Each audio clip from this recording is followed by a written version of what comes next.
Hi everyone and welcome back to another episode of Macros with Tony. Today we have a lot of information to get through. We've just had Jerome Powell come out and sink the financial markets, unfortunately. In today's webinar, we're going to be diving through 3 bombs that Jerome Powell dropped on the market. We'll be taking a look at the technical analysis of the US dollar index, the GBPUSD. We'll be diving into the gold market and when the next bull market is going to begin. We'll also take a look at the S&P 500. So firstly, let's take a look at what Jerome Powell had to say this week during the press conference. Jerome Powell dropped 3 bombs on the market. When Jerome Powell initially increased interest rates by 0.75%, the dollar index came off its highs and risk assets were moving to the upside. That soon reversed due to these 3 comments coming from Jerome Powell, the Fed chair.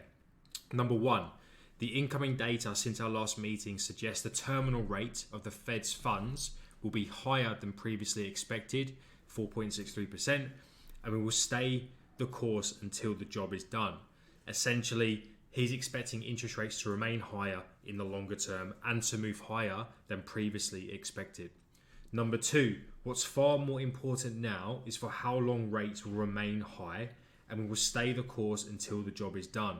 In other words, as core PCE is higher than 5% and the Fed's funds rate is still way below that, Jerome Powell will keep at the rate hiking path. Number 3, which is the most important comment, risk management is key here. If we were to over tighten, we could use our tools to support the economy later on.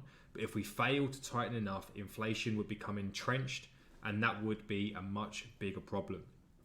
Let's break this down for a second. There's been a number of comments in the media and online that the Fed generally over tightens. So there's been a bit of pressure from the market to reduce the size of the interest rate hikes coming from the Federal Reserve. However, what Jerome Powell is saying here is the risks of not tightening enough outweigh the risks of over tightening. They have tools they can use to support the market if they do over tighten, whereas the risks of not tightening enough outweigh the previous risks. So essentially, he's not scared of over tightening here. He's going to keep raising rates until the job is done, until inflation comes down and he kills inflation, essentially bringing it back down to that 2% target. So not good news there really.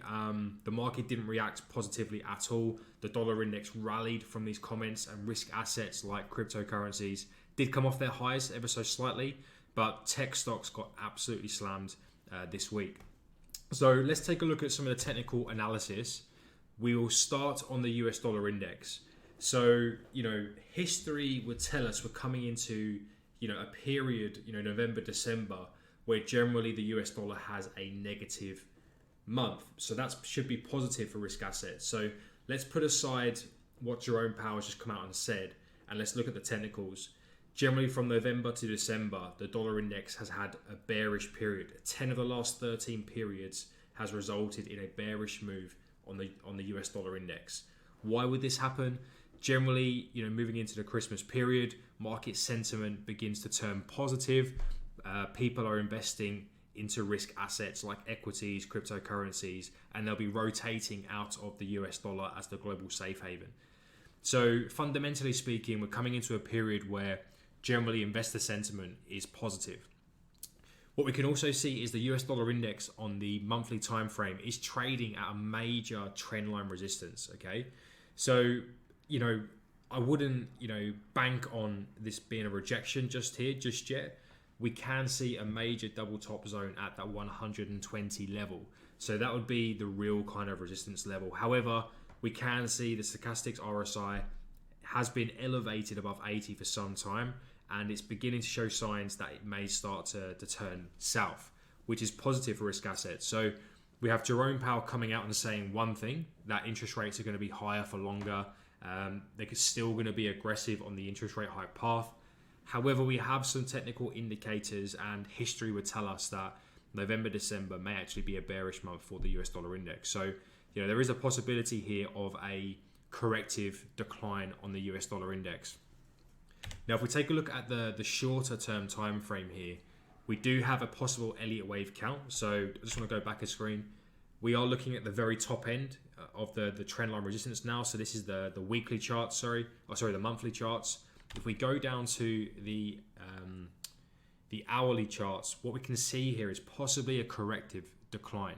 So we've had a 5-wave decline initially over this area here. So a 1, 2, 3, 4, 5, 4th wave triangle, a 5-wave rally. So this is the major wave A, a 5-wave rally into a wave A, an A, B, C down for a wave B. And we're now watching for a 5-wave rally up into the 1-to-1 parity or the 1.27 extension to form wave B of an A, B, C decline. So we really need to kind of see a topping formation on the DXY for this bearish pattern to play out. And that would align with kind of a bearish move, through November into December for this C leg decline. There's going to be a larger 5-wave decline here for wave C if this is correct. If the dollar index breaks above that 114.77 resistance level, it's really going to kind of invalidate this bearish analysis or short-term bearish analysis for the US dollar index. So I'm not saying the US dollar is not going to continue going higher longer term if interest rates are going to continue going up. But what I am saying is this structure here is indicating a possible pullback on the DXY. We have our bearish invalidation level at this peak here at resistance 114.77. So simply put, we've had an A, B, C for wave B, and we're now looking for a 5-wave decline at some point. Now, I'm not shorting the dollar index just yet. I want to stress that. We need to wait for this price structure to unfold, and we need to wait for this kind of 5-wave structure to finish on the DXY before considering going short on the DXY. Now, why I'm leaning towards a corrective structure, if we just take a look at the GBPUSD 1-hour chart, what we can see here is a clear 5-wave rally. So a 1, 2, 3, 4, 5 for a wave 1 or a wave A, a 5-wave decline for a wave A, a 3-wave rally,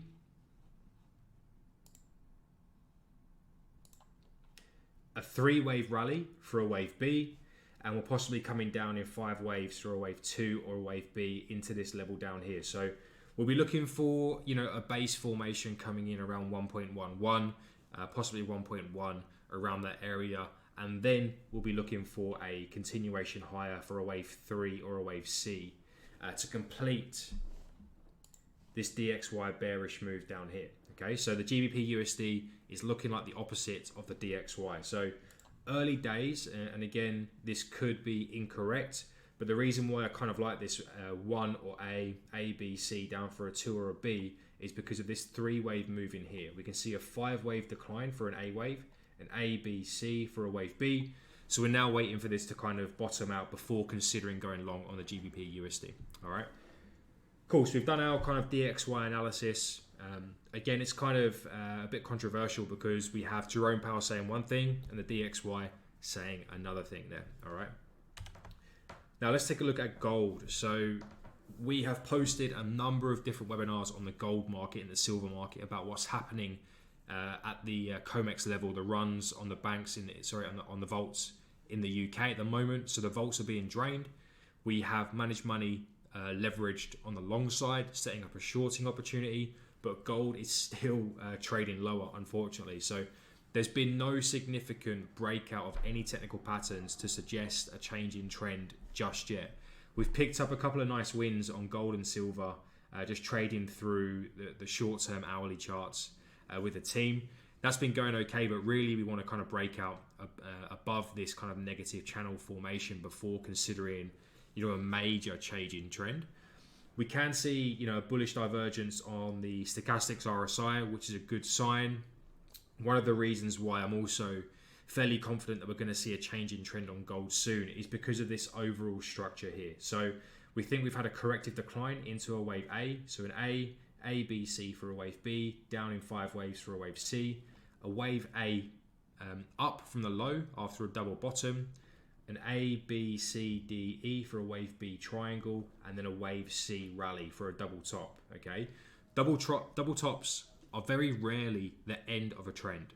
So generally, once you've had a double top, like an M formation, you'll have a large sell-off and then a continuation to the upside afterwards. So, we're still watching gold and the metals market for a major reversal. but it will also depend on what the real interest rates are doing and what the TLT is doing as well. So we'll cover that in a second. So we're still kind of waiting for this to bottom out. If we do get a breakdown from 1631, just be aware that the next target to the downside is around 1560. That'll be the 1.27% fib extension. So keep an eye on that level. We do have this negative trend line, previous resistance, now support coming into play. So gold is holding up there at the moment, but we've now had 3 touches to the downside. So remember, the more times the price action hits a certain support or resistance level, the higher probability of it breaking through. So we've had a three touch now on this support level at 1630. Who knows, this may break down coming into next week, unfortunately. So long term, we're still looking to pick up gold and silver. I'm investing in a number of silver miners myself personally, but this may have a little bit more downside before a kind of change in trend. Now this brings me on to, I guess, what actually drives the price of gold, and what's kind of impacting the market conditions at the moment, and why there is so much sell pressure on the price of gold. Now, this is a chart of the nominal interest rate in the US, which is the Fed's fund rate, the interest rate that's set by the central bank.